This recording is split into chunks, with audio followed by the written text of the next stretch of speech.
朋友们，大家好！我今天去 Chino Hills 这个城市去办点事儿。这个地方呢，离我家住的地方大概开车20多分钟。我呢，顺便带着大家一起看一看这边的风光，然后再看一下这边的购物商场，顺便呢，再跟大家聊一聊这个零元购的事情。因为最近零元购这个话题也是比较火爆的。Chino Hills 位于洛杉矶市的东部，大约要50分钟的车程才能到洛杉矶市中心。市区范围的面积约116.2平方公里，人口大约8万多。这个城市呢，相对来说比较新，但是呢，风比较大。这几年呢，搬到这里的华人也越来越多了。在美国，不管哪一个城市都有它的商场、超市，各种各样的店铺几乎都有。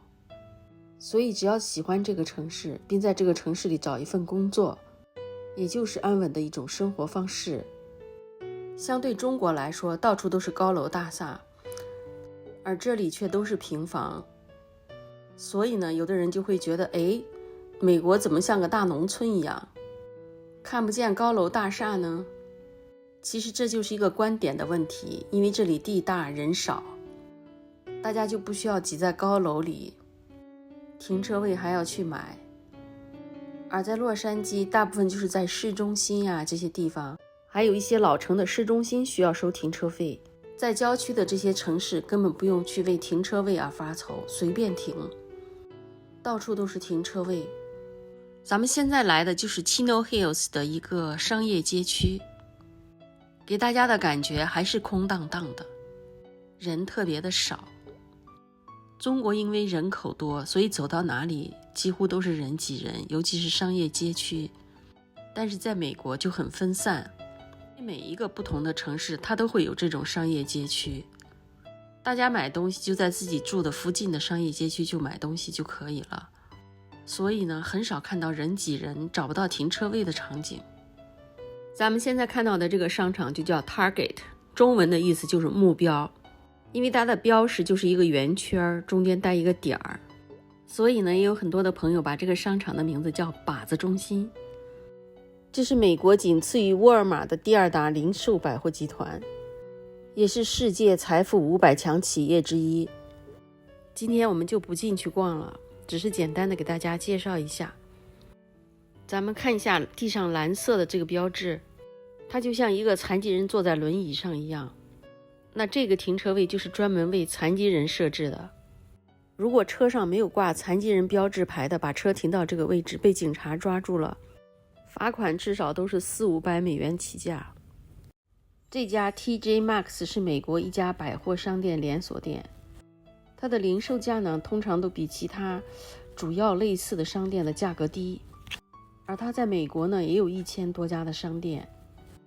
这家店呢，主要销售男士、女士和儿童的服装啊、鞋呀、玩具、洗浴和美容用品、饰品，以及从家具到厨房用品的家庭用品。现在进到店里了，我再跟大家聊一聊零元购。所谓的零元购，就是指不法分子聚众快闪式的哄抢、砸抢。这2年呢，受害商家有大型的连锁店，更有街头的大小商铺。抢劫这种情况在现在的中国基本上已经不会发生了，然而在美国似乎并不罕见。尤其是现在的疫情期间，美国的这种零元购情况经常发生，超市、奢侈品店甚至便利店都有被抢劫的情况。所有的人都知道零元购是犯法的，而且呢，很多人也会受到惩罚。这种情况呢，现在一直都有。为什么这些人一而再再而三的继续这样做呢？因为美国人在遇到抢劫的时候根本不会出手相助，就算是店员也睁一只眼闭一只眼，因为大家要先保命呀。毕竟美国枪支泛滥，谁知道歹徒进来他身上有没有枪呢？所以呢，劫匪大摇大摆的进入店里，拿了东西之后又大摇大摆的逃走，就好像进入了无人之境。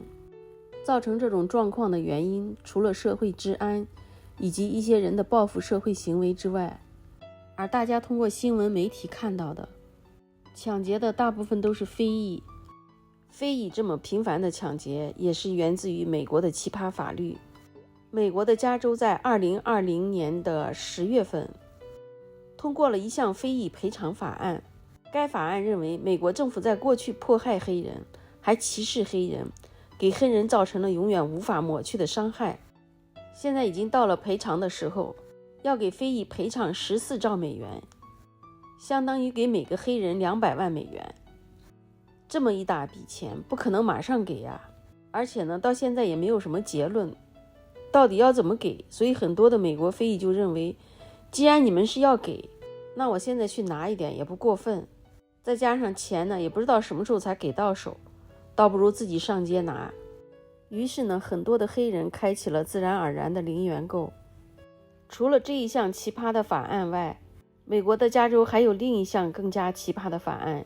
因为加州的犯罪率高，造成了美国的监狱都住满了，已经没有更多的房间提供给新的犯人去住。为了减少囚犯，加州政府颁布了一项法案，只要盗窃、抢劫、诈骗不超过950美元，就不用处以监禁和惩罚，只需要进行口头教育。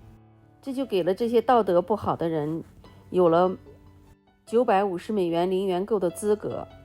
犯罪没有了成本，自然犯罪的人就越来越多。有钱人或者有道德的人当然丢不起这个脸去做这种事情，但是呢，对那些没有道德、付不起饭钱的人，在温饱上徘徊的人来说，简直就是天上掉馅饼的事。所以呢，涌入商场进入零元购的人自然就越来越多了。其实最主要呢，也是因为这项法律，大家根本拿这些人没有办法，谁还去管这个闲事呢？反正只要他们抢劫的东西不超过950美元，根本就无法受到惩罚。抓住他们又能怎么样呢？还不是教育一下就又放了。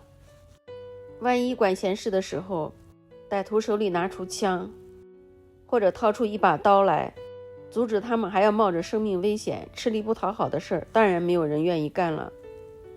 今天呢是2022年的1月28日，就在1月24日中午，尔罕布拉市的三和烧腊店还刚刚发生了一名穿着拖鞋的非裔男子走进店内，趁着顾客专心点餐之际，冷静且快速地将其手上的现金抢走。当时发生的太突然了，这位顾客根本没有想到，光天化日之下，在餐厅里面，前面还有很多人排队等去取餐的时候，也会遭遇到抢劫。等他追出去的时候，歹徒已经坐上自己的车，而且车牌呢也没有号码，车窗也贴了黑色的防晒网纸，根本看不到人家的长相。歹徒驾车就跑了，虽然他事后报警了，可是意义也不大。而最近频频发生的在洛杉矶市区内的货运列车在停靠时遭抢劫，这次最糟糕的是车上有数十把枪支被窃贼摸走。这群歹徒拿走的不仅仅是亚马逊的包裹，这个真的是非常让人担忧的事情。这些窃贼呢，趁长途货运车停靠的时候闯入，破坏列车的锁头，然后他们还会自行打包，扔掉不值钱的东西，拿走容易转售的东西。虽然抓了很多人，但是大部分又放了，那有什么用呢？据说在过去2年的时间，平均每天有90个集装箱在洛杉矶的轨道上被盗。说来说去，美国只要出现经济问题，就会容易出现各种各样的混乱。希望一切赶快都恢复正常，让全世界的人生活都能回到疫情以前的样子，那该多好呀！今天就跟大家分享到这儿吧，也欢迎大家在评论区里给我留言。谢谢大家，咱们下期再见。